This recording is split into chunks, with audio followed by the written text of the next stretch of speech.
Takeru is an ugly, overworked, middle-aged man who hates his boring life. One day, after returning home from his dead-end job, he collapses onto his couch to watch some TV, but all of a sudden, he finds himself teleported to a strange dimension with Discount Hero X sitting across from him. He says he's the one in charge of the solar system, so Takeru asks him if he's an alien, but he says he's actually more like a god, at least as far as Takeru is concerned. Long story short, it's his job to make sure the life on various different planets doesn't go extinct, and he does that by throwing people into new worlds to see what happens. Takeru happens to be the next on the list of people to be sent out, and of course he has the right to refuse, but since he's technically dead right now, his soul will vanish if he doesn't agree to be sent to another world. Takeru doesn't think that's fair at all, and he's right, it's not fair, but there's nothing he can do about it. Cammy tells him he doesn't have to worry about it too much since he will be given special powers so he can survive in the new world, but he hasn't really thought about what abilities he should give Takeru, so he takes out a notepad and starts writing down some ideas. Obviously, he would need to be able to use magic, so Cammy writes down maxed out mana and asks Takeru if there's anything else he'd want to get. Since Cammy is accepting requests, Takeru asks him if he can get a big opaque goth girlfriend in the new world. But with how ugly and boring Takeru is, Cammy says it won't be easy. Still, he promises to work something out for him once he arrives, and as an added bonus, is granting Takeru an amazing search ability, global language understanding, and several debuff resistances. He's honestly not sure if he's allowed to give people so many op stats in one go, but there's no time to change it now since Takeru's body has already begun to disappear, so he wishes him good luck with his new life. In the next moment, Takeru wakes up lying next to a tree, and he has a good grasp of what happened, but he wonders what he should do now. He decides to just start walking in a random direction in hopes of running into some people, and fortunately, he manages to spot a village close by. Although going there right now wouldn't do him much good since he is 100% broke right now. Just then, he remembers that Cammy said he'd be getting a search skill to help him gather material, and that sounds like a good way to earn money, so he holds out his stick and shouts for the search magic to activate, but nothing happens. He then starts freaking out because if he can't figure out how to use his ability, then he's going to starve sooner or later. He starts writing out possible trigger words in the ground, and he eventually comes up with the idea to just say the word search. And that seems to do the trick. Purple icons pop up next to all the harvestable items in the area, and if he says the word scan next to one, it shows a detailed description of what it is. This particular flower happens to be B rank, and he's not sure what that means, but it must be good, so he decides to gather as many plants as he can from this area. After a few minutes of gathering, Takeru has gotten a few pieces of everything this area of the forest has to offer. But most of the plants turn out to be E rank, so he's not sure if doing this was worth the effort. Just then, he notices a pretty rock nearby, and he wonders if it's valuable enough to sell, but when he picks it up, his scan tells him it's just a big piece of anteater poop, which is gross, but the poop is C rank for some reason, so he can't complain. He has gathered up enough resources for the day, so he decides that it's time to head over to the village and see how much money he can get from selling these. By nightfall, Takeru eventually arrives at the village gates where he meets one of the guards, and I can't tell if Takeru is really tall or if the guard is just really short. The guard's name is Marlowe, and he is surprised to hear that Takeru is a gatherer because it's rare to see people like him around here. Marlowe assumes he must be here to sell some materials, so he opens the gate and tells Takeru to head to the village's general store. Takeru eventually arrives at the general store, and there he meets the store owner behind the front desk. He asks the man if he is willing to buy some stuff from him, and as he says this, he pulls the poop rock out of his bag. The owner is amazed when he sees the rock because it's an amazing find, so he offers to pay 5 gold coins for it. Takeru is glad to hear that he can sell the rock, but he's not sure what 5 gold coins are really worth here, so he asks the owner for a little explanation. The owner tells him that if he wanted to stay at an inn, he'd have to pay around 500 raves, and 5 gold coins are worth 5,000 raves total, so this poop rock is actually pretty valuable.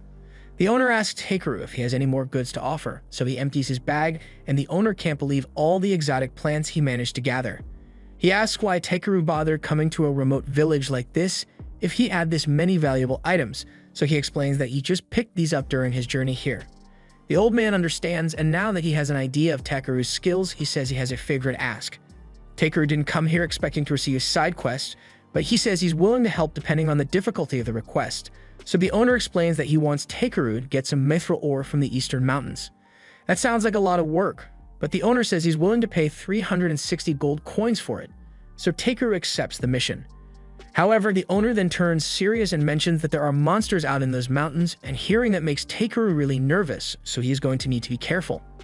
That night, Takeru rents out a room at the village inn, and he is glad he finally gets a chance to relax. The only thing that'd make this better is if he could get a bath, but he's not sure where to find one. Just then, one of the housekeepers knocks on the door and comes in with a bowl of hot water. Takeru asks her what this is for, so she explains that part of their service is to offer guests bowls of hot water so they can clean themselves, and Takeru's stench practically made her eyes water while he was checking in, so she brought some without him needing to ask for it. Takeru appreciates the gesture, but he says he'd prefer to have a proper bath instead. However, the girl looks at him in confusion because only nobles and rich people can afford to have baths, and Takeru has "Broki" written all over his face.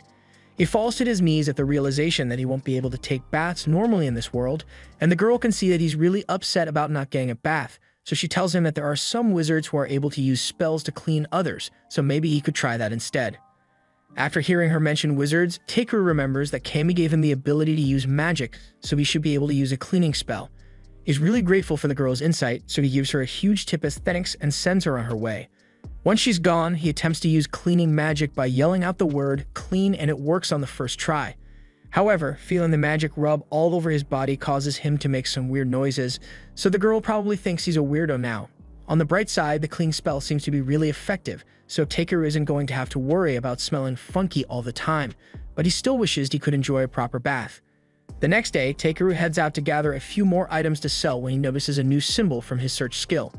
Each symbol represents a particular kind of loot, so he wonders what it might be. But to his utter horror, when he takes a look, he finds a decomposing skeleton on the ground.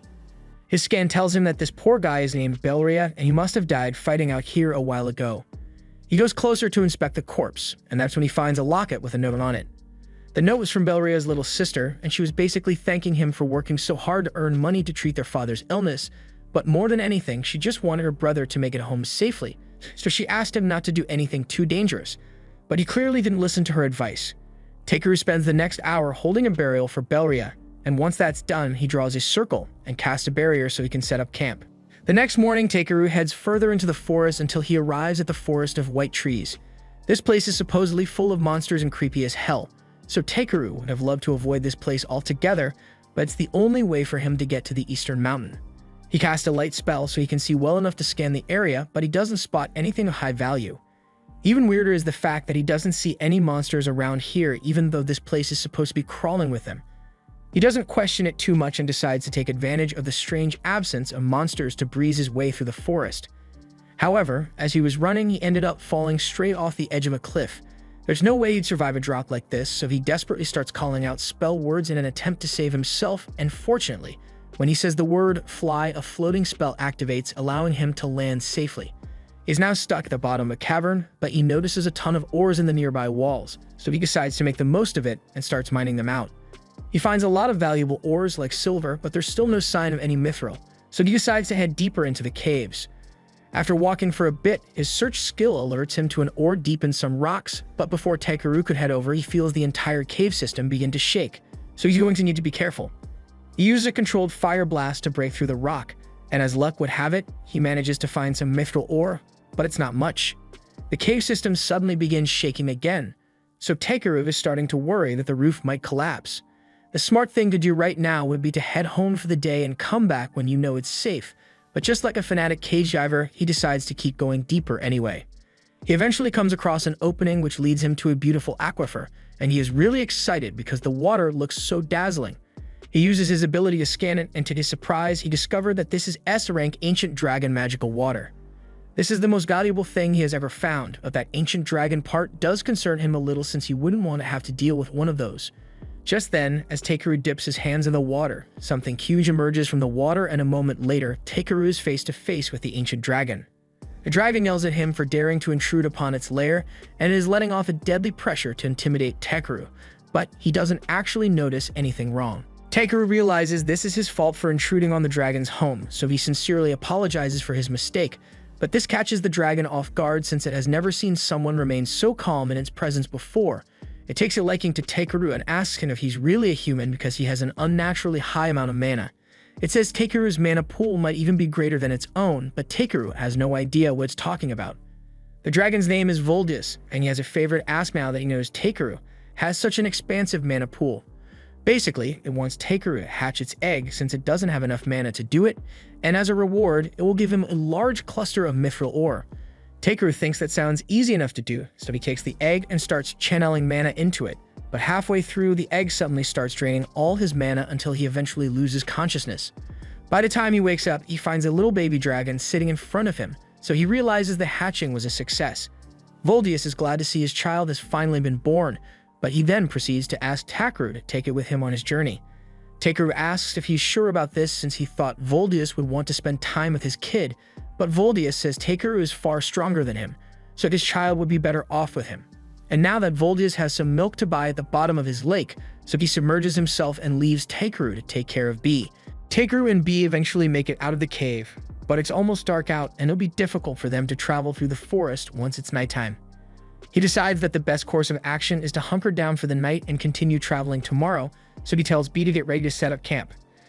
First, he reaches into his storage bag and fetches some of the magic water that he got from the cave for Bee. The magic water is apparently essential for the growth of a young dragon, so it's a good thing he got so much of it. After Bee is done with her first cup, she asks Takeru for some more, but when he brings another cup of water, instead of taking it, she pushes it towards Takeru, encouraging him to drink it instead. Takeru isn't particularly thrilled by the idea of drinking water a dragon has been skinny dipping in for centuries, but he doesn't want to say no to Bee, so he downs the glass, and it actually doesn't taste that bad.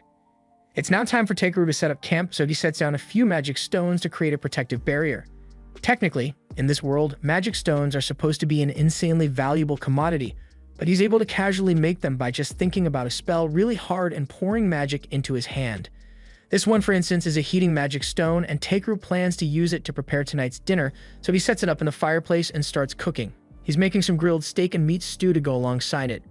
This has always been his favorite dish, and it looks like Bee wants to have a taste as well because she's practically drooling all over herself at this point. Takeru isn't sure if it's alright for a baby dragon to eat real food when it was born like 2 hours ago, but he gives her a bowl anyway, and Bee promptly burns her lips because she had no idea the soup was so hot. Takeru blows on it a little to help cool it down and hands it back to Bee so she can give it a proper taste, and she absolutely loves the stew. Takeru is glad to see that Bee liked his cooking so much, but he wonders how she feels about having to leave Voldius behind. Bee stares at Takeru with a confused expression on her face because why would she miss Voldius when she's got Takeru right here? While Bee is hugging him, he uses his appraisal skill on her, and he is surprised to see that Bee is already B rank even though she's still so little and cute. She also has a bunch of strong-sounding gifts like Limitless Evolution, so she's bound to become stronger than him eventually, but he wants to make it clear that she's absolutely forbidden from doing anything that'd be too reckless, which is good advice in principle, but Bee wasn't listening at all. The next morning, Takeru climbs back up the cliff, and when he gets to the top, he's surprised to see that the forest seems totally normal now. He wonders what could have caused such a drastic change overnight, but it's not his job to figure things like this out, so he decides to just let it go.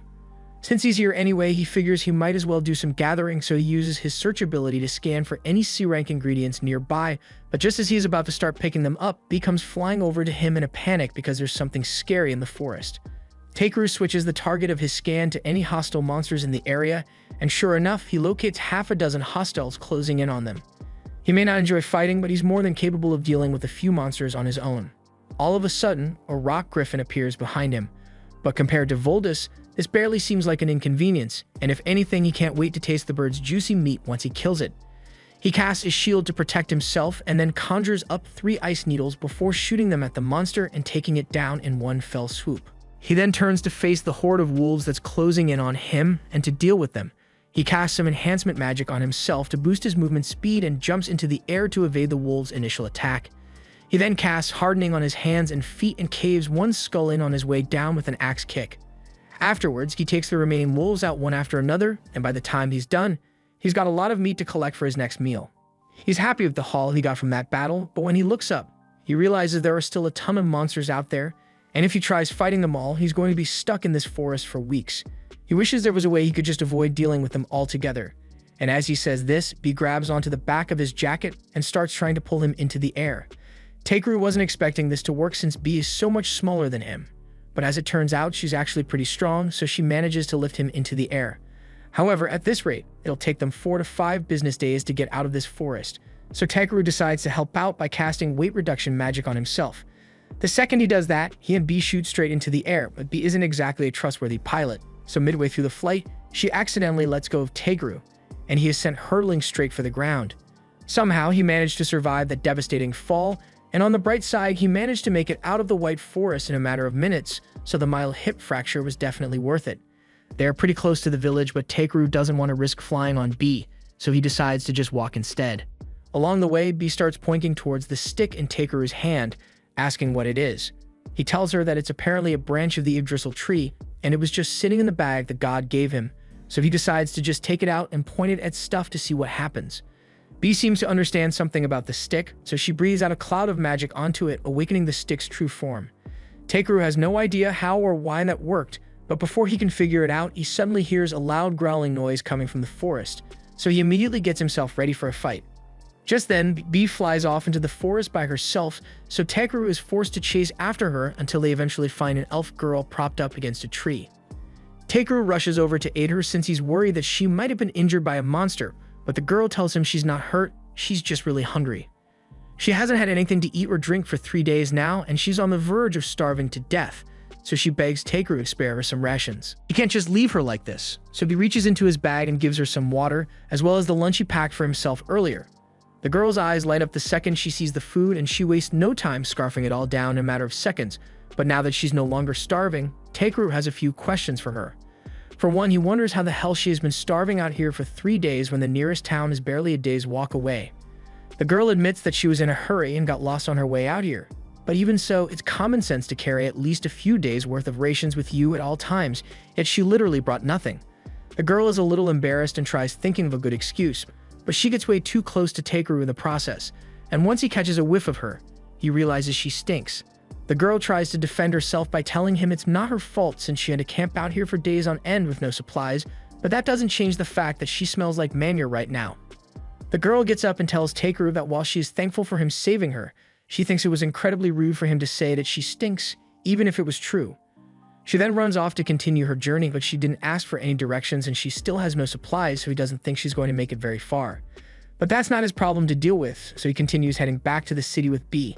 They eventually make it out of the forest, and along the road, B notices a carriage approaching, so he stops to talk to the driver.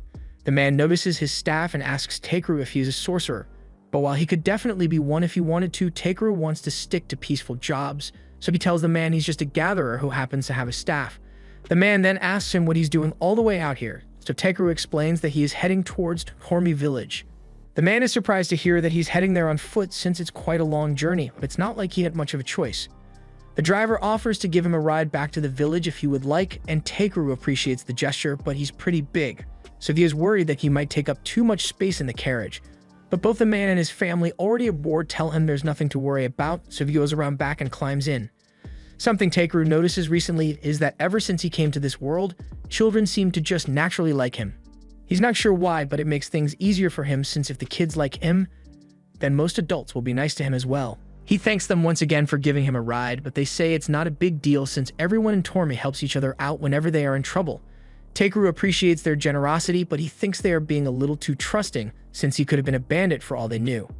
However, they tell him they knew he was not a bandit because if he were a bad person, then this bell would have rung and they never would have offered him a ride. Tegru is amazed that bells can be enchanted with magic stones to detect whether someone is bad or not, and he wonders if he can make something like that for himself later. Just then, Yunin notices a strange sound coming from Tegru's jacket, so she asks him what it is, and he is forced to explain that he actually brought a rare monster with him. He was expecting the family to freak out a little at the mention of a monster, but they tell him that it's actually perfectly normal for adventurers to keep monsters as pets from time to time, so it doesn't bother them. In that case, there's no reason for Tegru to hide B any longer, so he tells her she can come out, but she had better not bite anyone. Once the kids see B, they are both overwhelmed by how cute she is, but Eliza and Palom are both more impressed by the fact that Tegru managed to tame a dragon cub. They ask him if he happens to be a dragon knight, but he says he just happened to find and hatch a dragon while he was out on a mission. Once it's time to take a break for the night, Tegru sets up his barrier and he assures the family that as long as the barrier remains up, no monsters will come anywhere near them. And even if something does try to attack them, B will be here to alert them before it gets too close. They are all glad to know that they are safe for the night, but they still need to do something about their dinner, so Eliza gets ready to start cooking. But before she does, Tegru asks her if she'd be willing to let him handle the meal prep for today. He reaches into his bag and pulls out all his pans, which amazes the kids since there's no way all that stuff should be able to fit in such a small sack.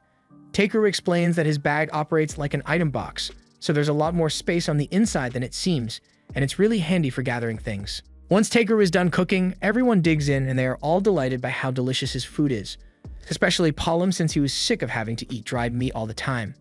As the night drags on, they all begin to sing songs and dance to pass the time, and the kids even invite Takeru to join in. He never got to experience anything like this when he was back on Earth, since he'd always just spend the night alone in front of his TV, but eating with others is a lot more fun than he thought it would be. The next morning, Takeru wakes up and begins working on cleaning his scissors to keep himself busy until it's time to get back on the road. Poland tells him they can head out after they've had breakfast, but Takeru actually has a small favor he'd like to ask. He has never tried driving a carriage before, so he asks Poland to let him try, and he sees no issue with it. So he lets Takeru take the reins, and before long they arrive at the village. Takeru gets off the carriage and Poland thanks him for sharing his food, but Takeru says he should be the one thanking them since he didn't have to walk all the way back on his own.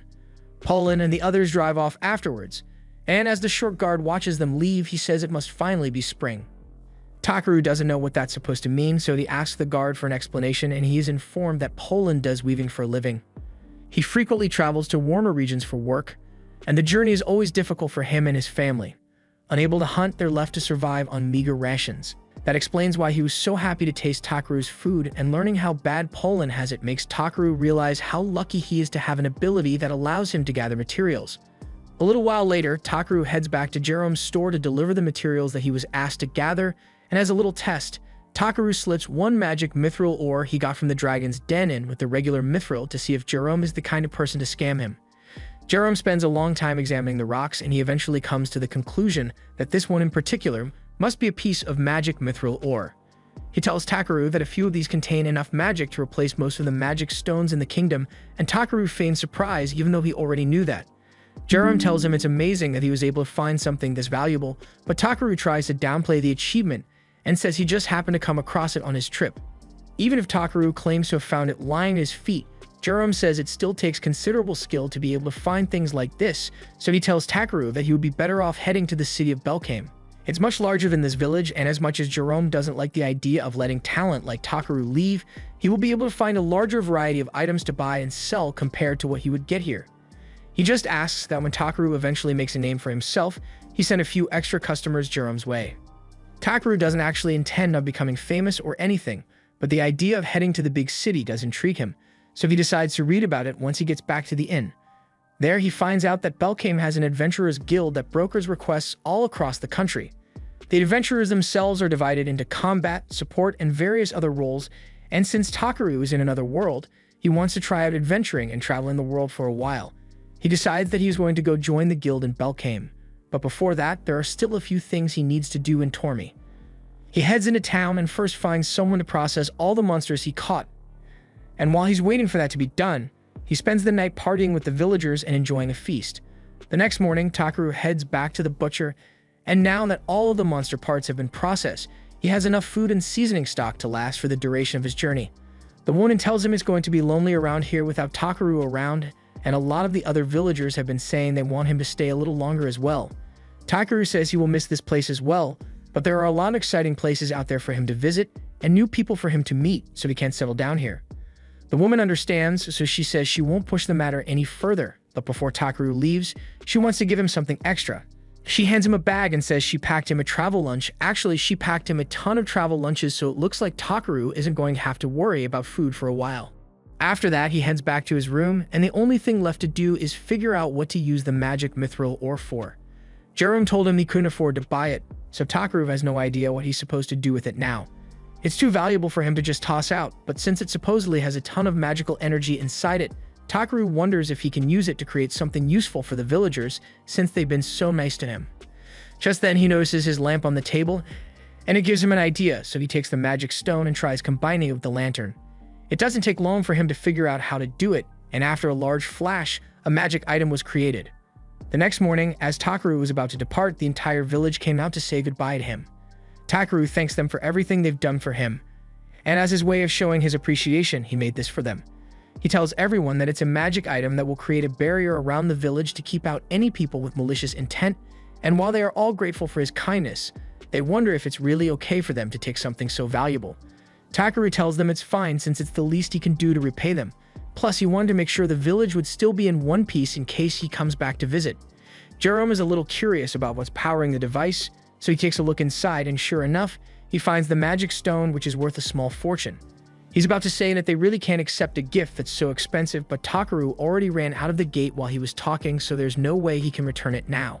While Takaru is walking on his way to Belkame, he takes a moment to enjoy the peaceful scenery. However, that peace doesn't last long because he soon encounters a random giant crab in the middle of the road. After the initial shock wears off, Takaru takes a look at the crab's stat and everything is pretty unremarkable. But as soon as Takaru sees that the crab is edible, he decides that he and B will be having seafood for dinner today. Takaru casts enhancement magic on himself in preparation for the fight.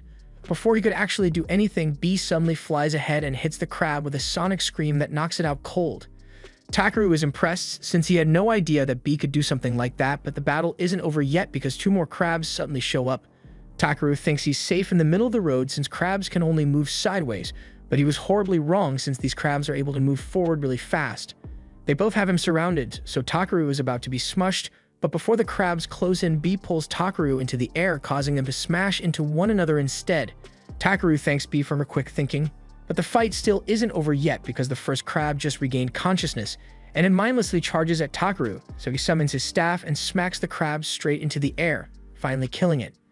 Now that all the crabs have been defeated, it's time for Takaru to start preparing them. So first, he uses hardening on his arm to turn it into a makeshift knife, and then he gets to work cutting off all the claws and legs. A few minutes later, he has prepared all the limbs for boiling, so he pulls out a giant pot and puts them all in. Don't ask where he got the giant pot though. He adds water and a bunch of salt, and after boiling for a few hours, the crab meat is finally ready, so he and B dig in. They both absolutely love the flavor of the crab meat, so from now on, Takaru plans to take down and eat as many monsters as possible so he can try all sorts of delicious meals. A few days later, Takaru and B arrive at the gates of the city of Belkame, and he is amazed by how magnificent the fortress walls are. He notices that there's a long line at the gate where inspections are being done, so he walks over to join the queue, but before it gets to his turn, he decides to disguise his magic bag since it would be bad if the guards found out he has infinite storage. Once it's Takaru's turn, he gets called into a separate room to meet with the guards, and while one goes through his belongings, the other asks him what business he has in Belkame. Takaru explains that he came here because he's interested in signing up at the Adventurers Guild, and the male guard can understand why since Belkame has the largest guild on the continent. He doesn't think Takaru is suspicious, but he still needs to do his job, so he tells him he's going to check him with avarice. Takaru has never heard of this avarice before, so he asks the guard what it does, and he explains that it basically lets them check if a person is suspicious or not. Takaru doesn't mind since it's either this or a full cavity search, so the guard uses the device to scan him, and after a few seconds, he says there's nothing out of the ordinary. Takaru is kind of curious about what the guard saw, so he uses his ability to scan the magic device, and he sees the stat window which showed the guard. It basically just says Takaru can use magic, and he's relieved that the laundry list of abilities that the god gave him don't show up on normal scans. The guards tell him he's good to go, but he does have one more question before Takaru leaves. It's not a big deal, but he's wondering why Takaru has the blessing of the dragons on his stat screen. Takaru explains that it's probably because of his pet, so he tells B to come out, and both guards are in awe of how cute she is. There are no rules against having pet dragons here, so Takaru is allowed to take B inside, but the guard tells him he's going to have to put some sort of tag on B as proof of ownership in case anything happens in the city. Takaru isn't sure what to use since he didn't bring a collar with him, but then he remembers that Poland's kids gave him a lucky charm a few days ago, so he takes it out of his bag and slides it onto B's tail. The guard says that's good enough, so now all that's left is to file a report telling the mayor that a dragon has entered the city, but Takaru doesn't have to worry about that. They return his bag and tell him that if he wants to get to the Adventurers Guild, then he can get there by going straight along the main road. As Takaru takes his first steps into the city, it is even more amazing than he thought it would be. Just then, B points to a big building at the end of the street, and that must be the Adventurers Guild, so he heads inside and takes a look around. A few moments later, a woman named Europa approaches Takaru, and she welcomes him to the Adventurers Guild. They are always happy to get new registrations, so she leads him over to the reception desk where Takaru is introduced to the receptionist Ariana. She asks him to fill out his name and current job on the form, and that sounds simple enough. But now that Takaru thinks about it, he doesn't know why he is able to understand this world's language at all. After filling out the form, Ariana asks Takaru if he has any combat experience, and Takaru informs her that he has taken out a griffin, a bunch of wolves, and a couple of crabs as well. That all sounds very impressive, but Ariana kind of thinks Takaru is making it up, so she asks if he has any proof of his kills. He says he does have proof, but it's pretty big, so he asks her if it's really alright for him to bring it out right here. Ariana doesn't think it will be that bad, so she tells Takaru to go ahead, but to her shock, he pulls out a giant crab and drops it right on her desk. The weight of the crab crushes Ariana's desk instantly, and Takaru realizes he may have messed up, but in his defense, he did warn her that it would be big. All the guild patrons gather around to see what all the commotion is about, and the guild master asks what's going on. Takaru says he just wanted to show Ariana his crab, and the guild master can see that, but he gets suspicious of the fact that Takaru has an item box, so he asks him where he got it. Takaru says he got it as a gift, and after using his ability, the guild master confirms that Takaru is telling the truth.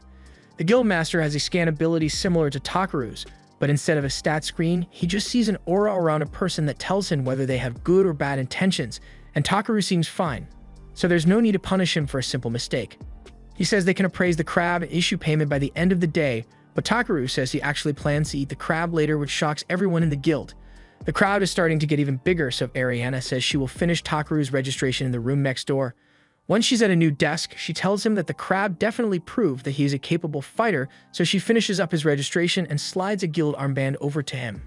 She knows he deserves a higher rank, but according to the guild rules, all new members have to start at F rank. However, with his skills, he should be able to rank up in no time. This was the end of episode 3. Subscribe to not miss the next part.